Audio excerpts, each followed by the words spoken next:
kesimpulan BAP yang memeriksa Pak Jokowi, betul ya? Oke, silakan. Ya, kalau saya lihat dari BAP Pak Jokowi 90% bobotnya adalah lebih kepada pencemaran nama baik dan fitnah. 10% hanya berurusan dengan ijazah. Dokumen karena, itu. Okay. Karena BAP Pak Jokowi itu ada dua. BAP sebelum P19 dan BAP setelah P19.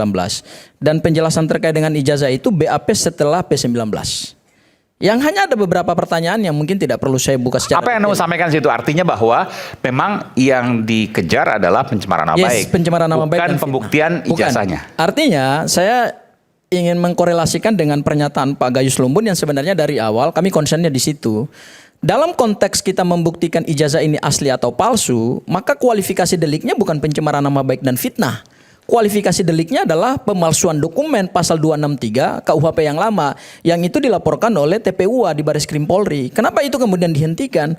Harusnya naikkan kepada tahap penyidikan sehingga nanti penyidik bisa memeriksa cara Pak Jokowi mendapatkan ijazah itu secara detail, secara komprehensif. Karena gini, kalau dalam penggunaan pasal 310, 311 yang sekarang berubah menjadi 433 dan 434 itu menggunakan laboratorium forensik sebagai alat bukti utama dalam pembuktian ini, saya kira kurang tepat.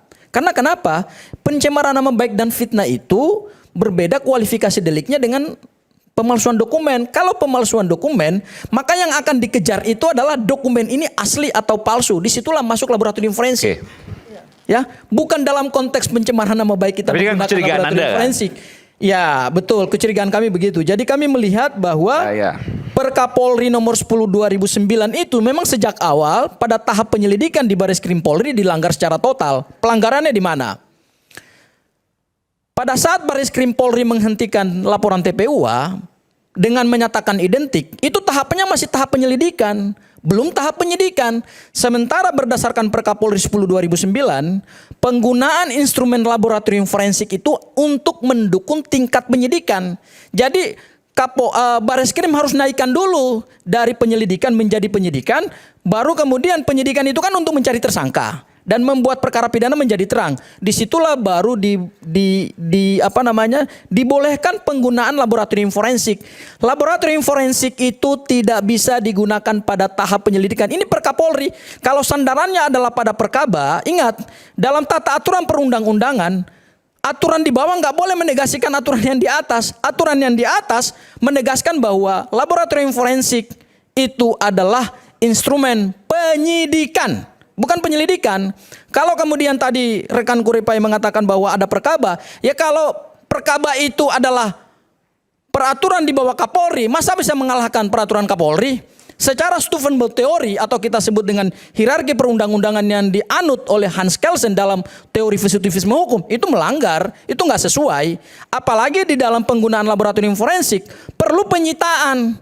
Penyitaan itu adalah upaya paksa. Upaya paksa itu hanya bisa dimungkinkan dalam tahap penyidikan, nggak bisa dalam tahap penyelidikan. Kalaupun tadi dikatakan bahwa, saya ambil contoh misalnya ada orang meninggal, ya, ada dokter forensik dipakai. Beda. Dalam tahap penyelidikan untuk menentukan ada peristiwa pidana atau tidak, dokter yang dipanggil itu bukan kemudian forensiknya yang dipakai, tapi keterangan ahlinya yang dipakai. Beda. Jadi jangan dicampur adukan antara tahap penyelidikan dan penyidikan. Ketemu jenazah katakanlah gitu ya. Ya, ketemu jenazah. Oke. Masuk ke pemeriksaan dokter forensik. Ya. Ingat, itu baru keterangan ahli yang diambil. Dalam tingkat penyelidikan dan penyidikan boleh menggunakan ahli. Tetapi bukan dalam konteks penggunaan alat bukti, bukan forensiknya yang dipakai, keterangan ahlinya yang dipakai. Baru kemudian dinaikkan pada tahap penyidikan, keterangan kita mendapatkan dua alat bukti. Alat bukti keterangan ahli dan kemudian keterangan ada dari ketemu forensik. Jenazah. Yes. Pertama yang harus dibuktikan pada tahap penyelidikan adalah ini meninggalnya kenapa? Kan harus ada forensik. Iya, forensiknya itu yang diminta keterangan ahlinya, bukan forensiknya yang penting. Bukan hasil forensiknya. Bukan, tapi keterangan ahlinya yang keterangan penting. ahli forensik kan harus dalam proses forensik. Ya, karena nggak mungkin dia hanya forensik. Oh, saya A, saya B, saya C tanpa saya melakukan forensik. Gini, forensik itu ada dua. Pertama harus keluar namanya hasil. Oke. Ya, misalnya kedokteran forensik. Harus keluar surat. Kemudian dari surat itu nanti diperkuat dengan bukti ahli. pada tahap penyelidikan, yang penting itu bukan keluar forensiknya dulu hasilnya, Ya, oke. tapi keterangan ahlinya dulu. Berdasarkan Jadi yang apa? dipertimbangkan itu keterangan ahlinya. Berdasarkan keilmuan dia. Yes, berdasarkan keilmuan dia. Karena itulah alat bukti. Baru kemudian naik pada tingkat penyidikan, dua-duanya langsung didapat. Ahli dapat. Keterangan ahli dan kemudian hasil laboratorium forensik. Itu yang benar. Jadi bukan seperti yang digunakan oleh Baris Krim Polri. Jadi bahwa ahli dulu harusnya baru kemudian diperiksa uji karena laboratorium gini, karena identik ahli kan atau tidak harus identik menggunakan- ijazahnya. Mas Aiman, ahli harus menggunakan instrumen. Ya. Ahli kan tidak bisa berpendapat kalau nggak pakai instrumen. Betul. Contoh misalnya menguji kematian mati karena racun. Harus diuji dulu oleh ahli melalui metodologi atau menggunakan instrumen. Tetapi ingat, yang dipertimbangkan dalam tahap penyelidikan itu adalah keterangan ahlinya yang penting, bukan forensiknya yang penting. Baru naik tahap penyidikan, barulah dikumpulkan keterangan forensik dan keterangan ahli. Itu dalam peraturan? Iya, dalam peraturan Perkapolri kan begitu. Oke. Apalagi ini kan naiknya tahap penyidikan. Makanya kemudian kami melihat dari awal, kalau kita kemudian mau menguji ijazah ini asli atau palsu, maka seharusnya laporan TPUA terkait dengan delik pasal 263 ayat 1 maupun ayat 2. Ayat 1 itu adalah membuat surat palsu, ayat 2 adalah menggunakan surat palsu. Itu yang harusnya diuji. Karena gini Mas Aiman, ada satu lagi saya lupa ya. Sekarang kalau kita masuk kepada pembuktian ijazah Pak Jokowi terkait dengan 14 ijazah pembanding. Berdasarkan Perkapolri nomor 10 2009, yang disebut ijazah pembanding itu kunci. Kuncinya di mana? Kuncinya adalah ijazah pembanding itu harus dinyatakan absah oleh UGM. Nggak bisa orang lulusan UGM manapun kemudian diambil ijazahnya, di collecting, kemudian mau jadikan sebagai barang bukti pembanding. Nggak bisa begitu. Berdasarkan Perkapolri 10 2009, maka untuk menyatakan asli terhadap sesuatu dokumen, kuncinya adalah pada pembanding. Pembanding ini harus diuji. Ijazah Pembanding. ini asli atau palsu juga. Oke. Saya ambil contoh. Pembuktian mata uang ya, pembuktian mata uang. Baik kita menggunakan Perkapolri 10 2009 maupun peraturan Bank Indonesia terkait dengan pengujian mata uang. Ketika Bank Indonesia melihat di dalam sistem peredaran atau dalam sistem keuangan ada mata uang yang ditemukan mata uang palsu, maka yang dilakukan oleh Bank Indonesia itu adalah pertama dia tarik dulu mata uang palsu itu. Kemudian dia tarik mata uang palsu, kemudian dia uji dengan mata uang yang dia keluarkan. Mata uang yang dia keluarkan itu adalah mata uang yang sah dan dia harus nyatakan bahwa mata uang pembanding adalah mata uang asli yang saya keluarkan. Kemudian setelah itu, kalau mau ditemukan ada dugaan tindak pidana pemalsuan mata uang, maka pernyataan dari Bank Indonesia beserta mata uang yang asli, beserta mata uang yang palsu diserahkan kepada penyidik. Baru disitulah penyidik bisa lagi melakukan uji laboratorium forensik. Dengan apa? Dengan pernyataan keabsahan mata uang dari Bank Indonesia, kemudian mata uang yang palsu baru diuji kembali. Oke. Oleh laboratorium forensik. Baru disitulah bisa ditentukan ada peristiwa pidana atau tidak, dan siapa yang melakukan peristiwa pidana itu maka harus dimintai keterangan. Sebelum saya ke Bung Rifai, kalau dalam kasus ijazah ini pembandingnya tidak pernah dinyatakan asli. Lah kan pembandingnya kita nggak pernah tahu. Karena gini Mas Aiman, dari 712 barang bukti dokumen, ini menarik nih ya. Berapa? Sorry. 712 barang bukti dokumen. Oke. Bukan 709 ya, saya klarifikasi ya. Karena saya yang melihat daftar list barang bukti yang Bu Tifa belum dapat, minta-minta kemarin sampai kemudian marah-marah dengan jaksa ya. Bahkan diperintahkan oleh hakim, jaksa mau kasih pun nggak, sampai hari ini belum dikasih ya. Tapi kami sudah dapat. Meskipun kami nggak dikasih, tapi kami diperlihatkan. Di mana? Di sidang pra-peradilan, 2 kali sidang pra-peradilan. Baik pra-peradilan yang pertama maupun pra-peradilan yang kedua Mas Eman. Itu jaksa penuntut umum selaku turut termohon membawa daftar list barang bukti yang disita oleh penyidik Polda Metro Jaya. Jumlahnya berapa? 712. Dan saya yang meneliti. Dan 2 kali sidang pra-peradilan Mas Aiman, saya teliti itu secara detail. Ternyata saya simpulkan adalah dari 712 dokumen yang disita itu, kebanyakan adalah dokumen politiknya Pak Joko Widodo. Maksudnya dokumen politik apa?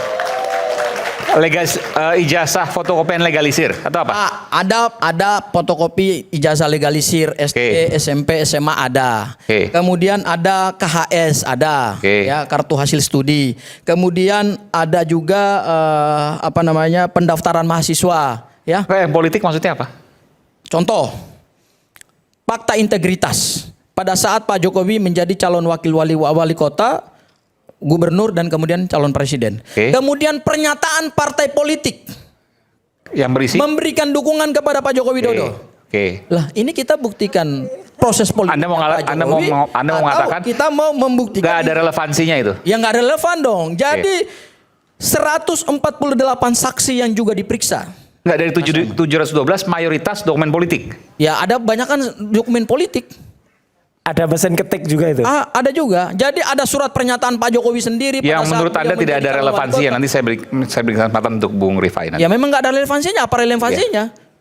Oke. Kan mereka tidak pernah menuduh Pak Jokowi adalah calon wakil wali kota palsu, atau calon wakil gubernur, atau calon gubernur palsu, atau calon presiden palsu. Kan yang diteliti kan ijazahnya gitu loh. Tidak ada Jadi, hubungan untuk pembuktian ijazah. Oke. ya artinya yang saya lihat adalah memang ini kesannya proses penyidikan ini mengumpulkan banyak sekali bukti, makanya dokumen berkas perkaranya Mas Aiman itu hampir 1 meter atau 1 meter lebih. Dan tadi saya tanya kepada Pak Prof Gayus, ini bukan mungkin ya, tapi pengalaman Pak Gayus aja nggak pernah melihat berkas perkara setinggi itu gitu loh. Ini baru perkaranya Pak Joko Widodo yang sebenarnya tuduhannya adalah pencemaran fitnah hanya berkaitan dengan objek ijazah. Kan untuk membuktikan tuduhan fitnah kan tidak perlu sampai 1 meter gitu loh, apalagi 1 meter lebih. Dan itu kalau nanti sidang pengadilan Mas Aiman, nanti bolehlah dilihat di dalam entah sidangnya Mas Roy atau Bu Tifa, itu jaksa pasti akan pakai troli. Karena saking beratnya kalau ditenteng tuh nggak mungkin gitu loh. Itu apa itu di dalamnya? 148 saksi. BAP-nya. BAP-nya. Apakah BAP-nya saksi itu adalah kebanyakan saksi kami? Ya saksi kami masih sedikit, saksi yang meringankan itu sedikit. Justru lebih banyak adalah saksinya dari Pak Joko Widodo. Dan sepengetahuan saya, sepengalaman saya dalam perkara pidana, ya, mungkin ini satu-satunya perkara pidana yang melibatkan 148 saksi. Satu-satunya perkara pidana? Yes. Yang paling besar? Ya, coba lihat perkaranya Jessica Kumala Wongso. Berapa saksinya? Nggak sampai ratusan. Berkas perkaranya juga nggak sampai 1 meter. Apa yang Anda lihat di situ? Padahal pembuktiannya rumit loh. Nggak, apa yang Anda lihat di situ? Kenapa Ya, artinya saksi banyak? yang saya lihat adalah mungkin aparat penegak hukum ingin memperlihatkan bahwa kami serius gitu dalam menangani perkara ini. Makanya Mas Aiman, ini fakta ya. Sebenarnya dalam menyusun surat dakwaan itu, jaksa itu hanya menyandarkan pada apa yang dilakukan oleh penyidik Polda Metro Jaya. Ketika jaksa dieksepsi atau dilakukan nota perlawanan oleh oleh Pak Al-Katiri dan kawan-kawan. Coba kalau kita lihat, siapa yang kemudian membuat 2 rezim undang-undang? Yang membuat 2 rezim undang-undang itu dari Polda. Saya bacakan ya. Pada tanggal 30 Maret 2026 ada pemberitahuan perubahan penerapan pasal. Dari mana? Dari Dirkrimum, dari penyidik. Kepada siapa? Kepada Kepala Kejaksaan Tinggi DKI. Jadi yang pertama kali membuat kebimbangan dan ambiguitas dalam penerapan pasal itu justru penyidik sendiri. Bukan penuntut umum. Penuntut umum itu sebenarnya hanya menerima berkas dari penyidik. Makanya sebenarnya dari awal kami melihat bahwa penyidik sendiri pun bingung juga gitu loh dalam menerapkan pasal dan dalam menerapkan undang-undang. Dan itu berdasarkan surat yang mereka kirim ke Kejaksaan Tinggi. Dipersingkat boleh? Ya, jadi ingin saya katakan adalah sudahlah, yang akan dibuktikan dalam perkara ini bukan ijazah palsu asli atau palsu, tetapi lebih kepada pencemaran nama baik dan fitnah.